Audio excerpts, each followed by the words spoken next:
Hey guys, this is my discussion post via video format. So my project for this capstone class was to create a website that fused both of my backgrounds. So I do have a master's in psychology. I practiced as a limited licensed psychologist for several years, and then this master's in exercise science, concentrating in strength and conditioning. So I want to find ways to fuse those two things together, and I thought creating a website would be a really good way to do that, and it's a creative outlet for me too. So the whole premise of my website was looking at the research on how an athlete's self-talk, like their self-narrative, whether it be positive or negative, influence their performance and their self-esteem. And then evidence-based practices that are grounded in psychology, how to use that to build the skills to help combat that negative self-talk, because it happens to all of us. We all battle with it, and it's really a conscious thing to have to correct and rewire our brain. So that in a nutshell was my project for these last almost 8 weeks. What I learned is there's a ton of research out there on the topic of self-talk and self-narrative in athletes, more so than what I think I realized. I always came at it from the psychology aspect, so I was looking not just at athletes, but as entire populations.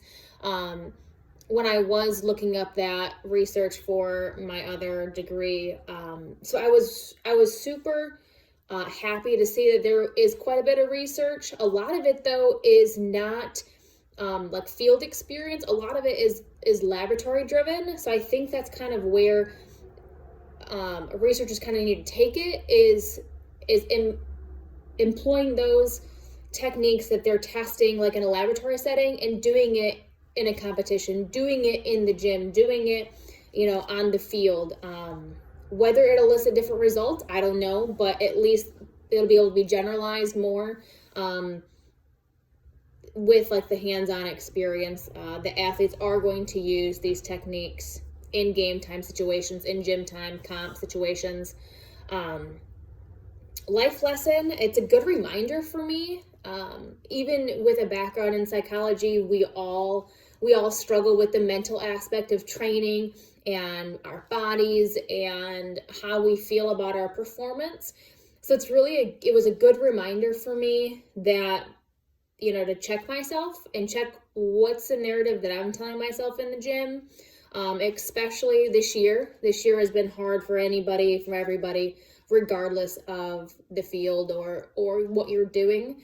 So it was a good reminder for me. And then how will this be put into practice, like the clinical aspect of it? Again, like it's been my vision since I started this program to figure out how to fuse both of my backgrounds. So applying my knowledge of psych and the knowledge of self-talk and how that influence performance has always been in the back of my mind. But after doing this project and like rereading the research and finding new research, how I can take that and put that into the training that I program for athletes. I think it's a huge piece that can be programmed just like any movement is. It has to be intentional. It has to be practiced. Like these mental health skills just don't come the first 2 times that you do it, but maybe on the 12th time, like you'll notice some differences. And then lastly, the hurdles that I experienced, it was a blessing in disguise how much research there was out there, because then I had to go through a ton of articles. So that was a big thing, is just like keeping my head to the ground and like just digging through that research so that I could pick it apart and figure out what I wanted to put into this project. But it's been a great semester. I wish all of you the best.